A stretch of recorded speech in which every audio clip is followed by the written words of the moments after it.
Stylish star Allu Arjun నా పేరు సూర్య విడుదలై 2 నెలలు దాటుతోంది. ఇంకా కొత్త సినిమా షూటింగ్ ఏది మొదలు కాలేదు. విక్రమ్ కుమార్తో ఉంటుంది అనే వార్తలు వచ్చాయి, కానీ దాని స్క్రిప్ట్ ఎంతకీ ఫైనల్ కావటం లేదట. విక్రమ్ గత చిత్రం హలో డిజాస్టర్ అయిన నేపథ్యంలో ప్రతి విషయంలోనూ జాగ్రత్తలు తీసుకుంటున్నాడట. కానీ అది కూడా సెట్స్ పైకి వెళ్తుందా లేదా అనేది షూటింగ్ ప్రారంభించే వరకు అనుమానమే అంటున్నారు ఇండస్ట్రీ వర్గం వాళ్ళు. గతంలో పందెంకోడి ఫేమ్ లింగుస్వామి దర్శకత్వంలో ఒక సినిమా ప్రకటించి హంగామా చేసి తర్వాత డ్రాప్ అయ్యాడు బన్నీ. ఈ నేపథ్యంలో విక్రమ్ కుమార్ ఖచ్చితంగా ఉంటుంది అని చెప్పలేని పరిస్థితి. దానికి తోడు దర్శకుని గుట్టిగా నమ్మడం అంటే ప్రమాదమేమో. నా పేరు సూర్య చాలా ఖరీదైన పాఠం నేర్పించింది. అందుకే కేరళలో సైతం బలమైన మార్కెట్ ఉన్న తాను అనవసరమైన రిస్కులు చేయకూడదని డిసైడ్ అయినట్టుగా టాక్.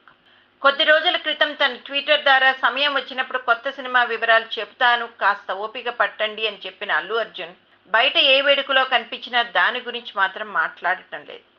నిన్న గీతా గోవిందం ఆడియోలో సైతం దాని ప్రస్తావన తీసుకురాలేదు. ఈ లెక్కన మరో నెల లేదా 2 నెలల పైగా బన్నీ డెసిషన్ తీసుకోవడానికి టైం అవసరం పడేలా ఉంది అంటున్నారు యూనిట్ వాళ్ళు. అంటే షూటింగ్ మొదలు పెట్టుకుని పూర్తి చేసి విడుదలకు ఎంత లేదనే 8 నెలల పైగా పడుతుంది. సో వచ్చే ఏడాది దసరాకు గాని బన్నీ సినిమా చూసే ఛాన్స్ అభిమానులకు దక్కదు. సాహోకు పనిచేసిన ఒక అసిస్టెంట్ డైరెక్టర్ చెప్పిన లైన్ విపరీతంగా నచ్చేసి ఫైనల్ స్క్రిప్ట్ సంతృప్తికరంగా రాకపోవడంతో అల్లు అర్జున్ అది పక్కన పెట్టినట్టు వినికిడి. అది ఓకే అయ్యుంటే గీతా యూవి సంస్థలు రెండూ కలిసి జాయింట్గా నిర్మించేవి. కానీ బన్నీ మాత్రం ఏది స్టార్ట్ చేస్తాడా అనే సస్పెన్స్ లో ఉన్నారు అభిమానులు. కానీ ఆ విషయాన్ని ఇప్పట్లో తెంచేలా లేడు బన్నీ. అసలు అల్లు అర్జున్కి ఏమైంది అని దిగులు పడుతున్నారు అతని ఫ్యాన్స్.